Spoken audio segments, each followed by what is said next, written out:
7.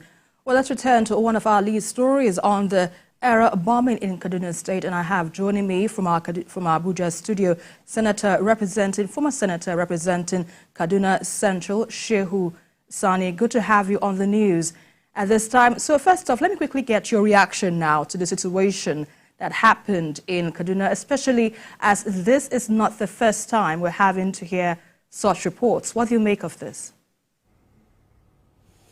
Thank you very much. Well, Kaduna is one of the states in the northwestern part of Nigeria that has been bedeviled by terrorism and the activities of bandits. And in the course of that, many people have been displaced, many people were killed, and kidnapping has become a daily tragedy for our people. Now, the airstrikes that happened in Tundun Biri in Igabi local government in Kaduna State is one of so many tragedies of war against terrorism that had happened in the last 2 to 3 years. The tragedy of this one and the peculiarity of this is that it should have been avoidable. Avoidable in the sense that reports and narratives coming in from the village clearly indicates that there was a negligence of duty on the side of the military and the need to avert that in the future. It's a village that is not very far from the airport, and the military ought to have known that even if they are in pursuit of terrorists, there should be no reason why such a strike should take place, knowing the casualties that could have arise out of it. And one terrorist for the lives of 100 million people simply doesn't make any sense. So I believe that if we are to win the war against terror, the need to quarry and get the support of the locals is very important. And if we can't do that, then it means we are simply in for a very long, brutal war.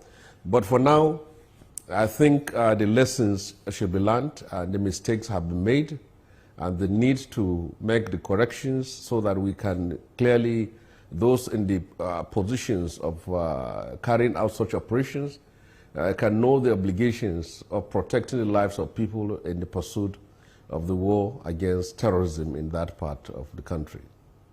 Right. You state here that it was a mistake, but in a recent publication, it was also stated that you said that this wasn't a mistake because this is about people who were out to celebrate and they cannot come out and say that they didn't know that they're civilians when this happened.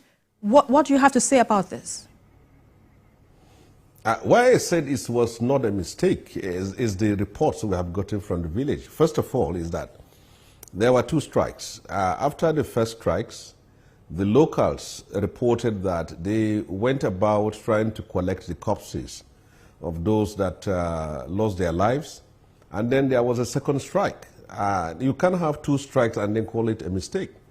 And then secondly, the explanations coming from the military authorities at first was that they admitted that there was an error. And then secondly, one of the spokespersons now said they are in pursuit legitimate of a target, which is terrorism. It means that they are implying that in the course of getting to get down the terrorists, they got almost 100 people killed. So it cannot be a mistake based on these reasons. And for the fact that this is not the first time, one of our papers, National Dailies, has counted about 16 times when such strikes happen in civilian areas. In the last 2 years, there was a strike in Niger State. Borno State has recorded about 6 in Zamfara and Kaduna State. Well, it is known globally that when a conventional force like the Nigerian army is taking on terrorists, there is bound to be this kind of tragedy. But in the case of Tundun Biri, there is a clear case of failure of intelligence and also negligence on the side of the military, which led to double attacks. Double attacks against a target cannot be said to be a mistake, and I stand by what I said.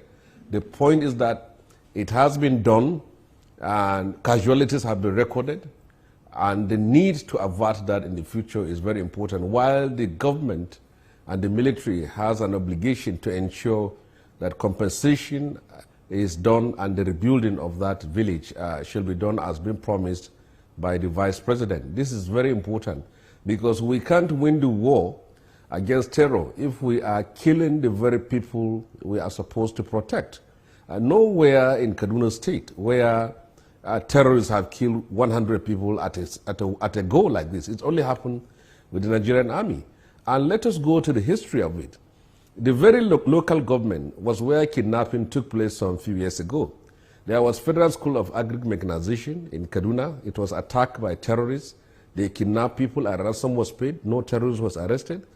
There is the Nigerian Defense Academy was attacked by terrorists. No terrorist was arrested. And even the airport quarters there, all in one local government, all these things happen. So if we have to bomb, if we have to strike, we should strike at terrorists, not innocent civilians. All right, let me quickly come in here. I need to ask you this. Now that the federal government has promised to investigate this situation, how optimistic or confident are you that the perpetrators or those who found guilty will be prosecuted and the matter will be brought to book? How confident are you about this? Well, first of all, investigation is very important, and it shouldn't take very long time to do that. It was a drone attack against a local target, and it's a crowd of people that were killed. The name of the person who launched that drone attack should not be very difficult. It shouldn't take even 24 hours to investigate what actually happened. But secondly, is the need to rebuild that village and adequately compensate the families of those who lost their loved ones, and at the same time take responsibility of the care of the children that were orphaned by these strikes, and then also take care of those that are languishing in hospital. Then also, we shouldn't say that this has happened, and as such there should be no continuity of the war against terror.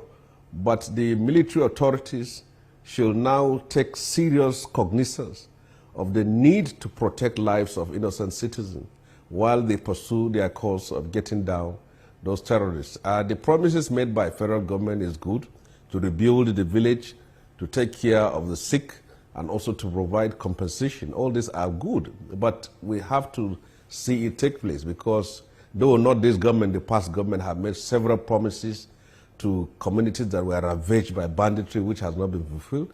But we hope that the promises made by this government will be fulfilled in the course of a few months to come. Right, well said. Now let me quickly ask you this. On a final note, what would you proffer as a solution to this recurring situation? Well, in the last 8 to 9 years, hundreds of billions of naira have been pumped into defense and security. It has not stopped kidnapping. It has not stopped the killings of our people. Many farmers in Kaduna State now can't access their farms. They have to pay levies or fines to terrorists. Some communities have been displaced. At a certain time, villages have to gather money to pay terrorists as levies and fines. Many schools were closed in the local area. So to me, the best way to win the war against terror is to cooperate with the locals and to also get the locals into our security apparatus and see how we can use local intelligence to get them down. Vigilante groups and all those volunteers who have decided to provide services to complement the services of security agents need to also be supported. And I don't believe that we cannot defeat. We can defeat these terrorists, we can defeat these bandits, but the cooperation of the local community is very important. Right, and that's a fine place today with Senator Shehu Sani. Thank you so much for your insights with us on TVC News at 7 this evening.